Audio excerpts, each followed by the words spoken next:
We're back. This is Wrestle, this and that. I'm Brother Reek, and this is my boy Don. And Don is my co-host. Oh, yeah. How you doing, Don? I am fantastic. We're about to talk about Raw. And Raw was good. Raw was fantastic. Absolutely. For the first time in months.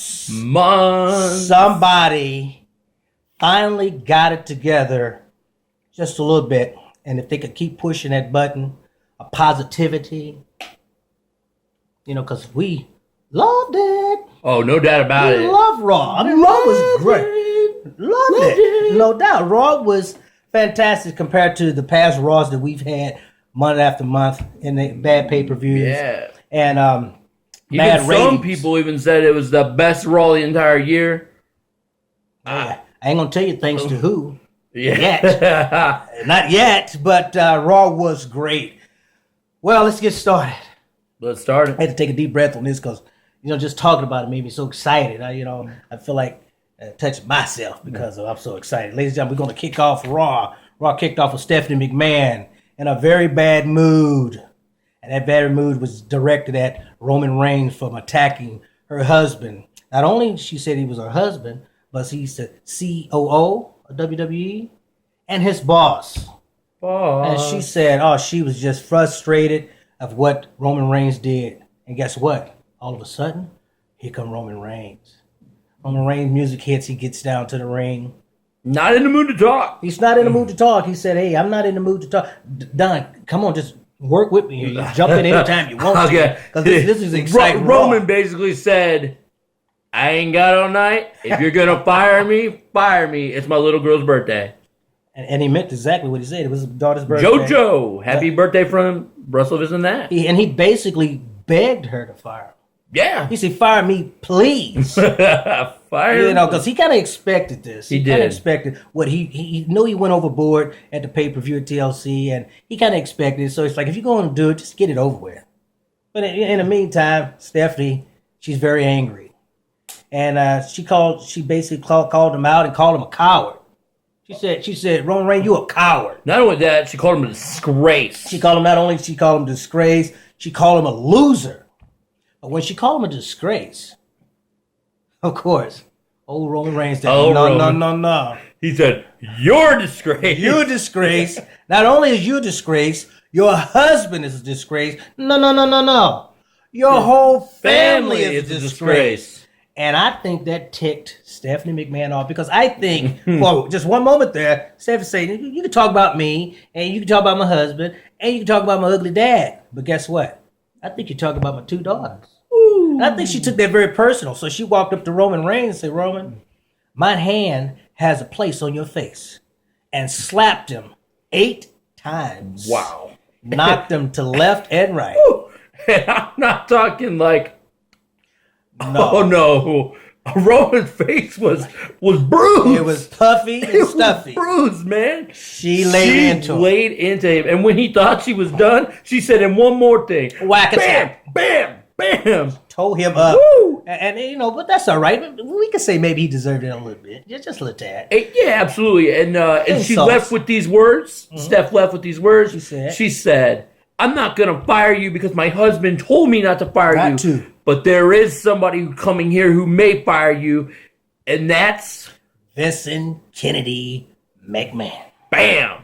And what a way to drop our jaw, because McMahon hasn't been there in Raw in about a year. Close to a year. But he's going to get better than that. Like I say, this Raw was fantastic. There's a little hiccups, just a little hiccups. You probably won't even notice until we tell you. But other than that, here come a hiccup. Here he comes. Not yet. Dolph Ziggler taking on the new Intercontinental Champion, Dean Ambrose. Ladies and gentlemen, like I said, the chemistry between these two guys is on the money. And they put on a great show. A good match that I thought we was going to see a good winner. But we got a DQ with Dolph Ziggler winning by DQ. Why? Because Madman Kevin Owens comes down. He came to fight. And he not only powerbombed Ambrose twice, he even picked up Ziggler and powerbombed him on top of Ambrose. It was an extremely angry Kevin Owens. Different side of Kevin. The one that people want to see, the fight Owens fight. It may not have been his actual match, but the damage that he did was felt on both Ziggler and, as we mentioned, new Intercontinental Champion Dean Ambrose. Message received, Kevin Owens. You want your belt back. Yeah, and the thing about it is that he wasn't hungry, so there was no popcorn or soda.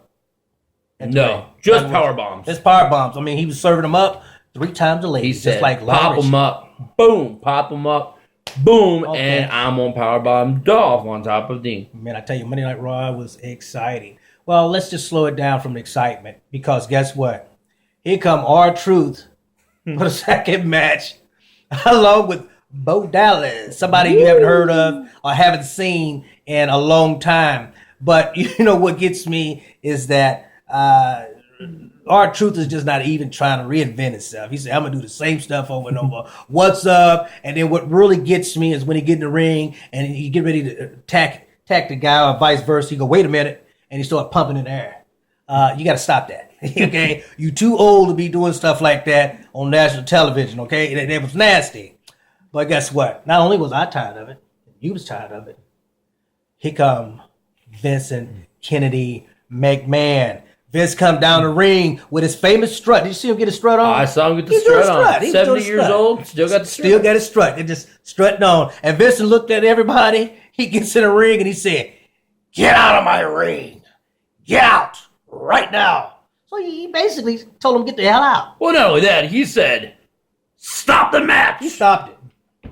He was mad. Vince was pretty mad. He called Roman Reigns out. He did. He said, Roman, you get out here right now. Damn it. He did. He did. He said, damn it. And Roman Reigns came. The boss called and Roman Reigns comes out. Well, anywho, next thing you know, they have a backwards and forth. And Reigns called him an old man. He called him an old man. He said, I remember you having big grapefruits back in the day. He said, well, now you got old, shriveled up prunes. And Vince would say, what did he call him? He called him a name. What was the name he called him? He said, you son of a bitch. Excuse my language, this is PG-13. But that's what Vince said. That is and it was PG-13 for him too on Raw. But that's what Vince was angry. And then, of course, someone had to interrupt. And that was the World Heavyweight Champion. Remember, he told Roman to get on his hands and knees. Well, that was back in the day. Remember, he used to put everybody on their hands and knees and join the Kiss Ass Club. Right. You know, he wasn't going to have him kiss his ass, but he wanted him to say he was sorry for saying that the McMahon family was a disgrace. And Roman Reigns basically was like my kids when I tell them to apologize and stuff. Vince would say, apologize, and Roman says, not going to happen. No, typical 2-year-old. No words at all. No. He said, no, it's not going to happen. It's not going to happen. Sheamus comes down, and Sheamus says, hey, Vince, let me take care of your lightweight, basically. Vince said, no. He asked him, did he want a World Heavyweight Championship match? And Roman says, what? And the crowd went nuts. No, they didn't go nuts until after Vince said, do you want to see a WWE World Heavyweight Championship match on Monday Night Raw? And they did. They went berserk. Vince would say, well, you're not going to get it. He said, you guys are so gullible. You fall for that every time. And they do. And I fell for it. I fell for it. Thanks, Vince. You got me. You hook, line, and sink me. But that's okay. Vince said no. And that's when, Roman said, what are you scared of, basically? And he said he was the 70-year-old guy, like we said earlier. And Vince said, you got it. But guess what? What? If you don't win, you're fired. That's what Vince said. That's how Vince did it. Vince said it. And he said, okay. And so guess what? Main event. It is set in stone. World Heavyweight Championship match. Sheamus versus Roman Reigns. On Raw. On Raw. On JoJo's birthday. Oh, JoJo's birthday. It's JoJo's birthday. We got to get back into Monday Night Raw, because the next match was League Nations taking on Jack Swagger and Ryback. And, I thought that this match was going to be a little slow and a little dry, but it wasn't. It really wasn't. My favorite part of that match was the double super kick to Jack Swagger's face. Yeah, that was whack, the highlight. Whack, whack, whack. Down goes Jack. Down goes Jack. No doubt. But guess what, Jack? He's used to that because every time he faced these guys, whether it was together or one-on-one, he loses and he get kicked or he get his back broke by Rusev. One of the two. But of course, League Nations wins. A clean win, as a matter of fact, with no interference whatsoever. But overall, it was an all right match. But League Nation standing strong. Yeah, after they had a strong night on the pay-per-view, Monday night, it starts off a good form as well. Hey, let's go to the next match. All right, let's roll. Hey, check this one out. Neville's is going to be taking on Tyler Breeze. Now, both of these guys are from NXT. So we know NXT know how to put on shows. Oh, absolutely. And guess what they did? They did. They put on a good show. But like I said, there's a little hiccup until we tell you. The little hiccup was bringing Big Mouth Miz down. Yeah, Big Mouth Miz comes down, and that's all he's doing. Miz down there to direct. And basically, he was just down there to annoy us. With an actual microphone or megaphone. Yeah, a little actor. Yeah, director's megaphone or whatnot, But he said, and action. He was basically there for, I don't know what he was there for, but he was distracting me from the match or whatnot. A good match at that. But with a little distraction from Miz to Tyler Breeze, a nice, tremendous under the chin super kick to Tyler Breeze from Neville's. And then, of course, he gets to the top. Red arrow. Man. Once you get that, 1, 2, 3, Neville wins. Just an absolute spectacular move. It really never gets old watching someone turn that many times in the air. No. So he does keep his momentum going. Neville's been on a roll of winning, and unfortunately for Breeze, he keeps slipping. He keeps on losing. One thing I was really excited about was the fact of they paired him up against somebody different. It wasn't versus Dolph Ziggler. That was you asked for that last week. I did ask for that. Thanks, Vince, for listening to that. Thanks, Vince. I appreciate that. Vince watched the show. I don't doubt it. He might even call. Everybody watch Wrestle this and that. He might even call. No doubt. I'll be listening. I'll be listening for mine. Okay, next match. 8-man tag team Extreme Rules match. So if you didn't get enough of the pay-per-view at TLC, you're going to get it again, Monday Night Raw. And they delivered once again. So it was so good, I had to watch it twice. I had to rewind it and watch it again. That Extreme match on Raw was spectacular to me. Yeah, it actually was almost as good as what we got on pay-per-view. If not better. I mean, it was really, I think it was a little better. Yeah, I take it as being a little better because I'm telling you, these guys, they showed all their strengths. And the camera first was like, they didn't know who to go with at first.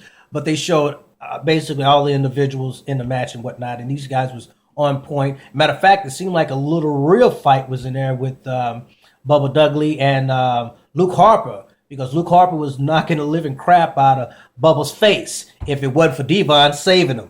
But I think there was a little tension in there also. But when it's all said and done, these guys are professionals. Luke said, thank you, but I'm put a boot in your face.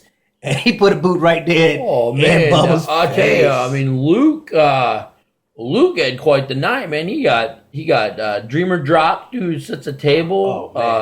He got 3D'd. I'd be mad too when I fight somebody. He had quite the night. We'd be remiss if we didn't say that the Raw took place in Philadelphia, which is the home of ECW. And that's what they were screaming all night. So they were very, very excited to have Dreamer and Rhino and the Dudley Boys try to relive the ECW days, and they did a great job, and the Wyatts went right along with them. They tried. And it was a great Extreme match. It was. And the Wyatts also win again. It ends with Eric Rowan crushing Rhino through a table and getting the 3 count on Rhino. That's a big boy to be jumping on. That was a big boy. Yeah. But what I took away the most from that match was who we talked about earlier, Luke Harper. Despite everything he went through, he ended up being like the shining star of the entire match. Well, people underestimate Luke Harper. That's a big man.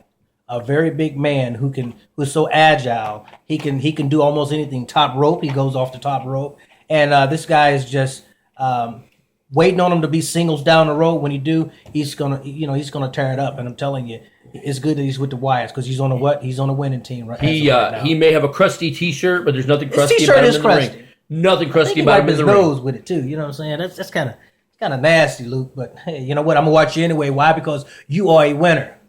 And no chicken dinner. No yeah, doubt. you know that. Now next, guess what? You know, we didn't calm down a little bit because Luke head is all hyped up. Luke did have us hype. Hey, we got a New Day segment.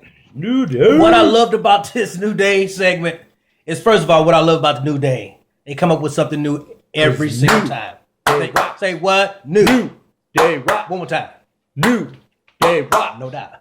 New Day always rock on Monday Night Raw because if it wasn't for a New Day, Monday Night Raw would sink, as I said before. But here's the deal. These guys came out very professional, and they praised not only their match, but they praised the participants in their match also.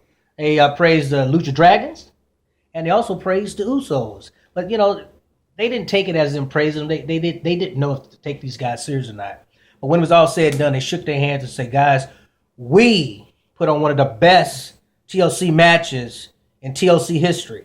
And I happen to agree with them a little bit down the road. They put on a great match. And they were just honoring, not only did we put on a good match, but I'm honoring the guys who was in it also with us to make this a great match. When it's all said and done, they attacked them because they were celebrating, man. I didn't like that. Yeah. What right? It was a new side of New Day. No doubt. But what was really cool about it was most of the talking was done by Kofi Kingston. And Kofi was just being real. And anybody that did watch the pay-per-view and saw what those individuals did for the crowd and the damage that they did to themselves, it was respectable. And it was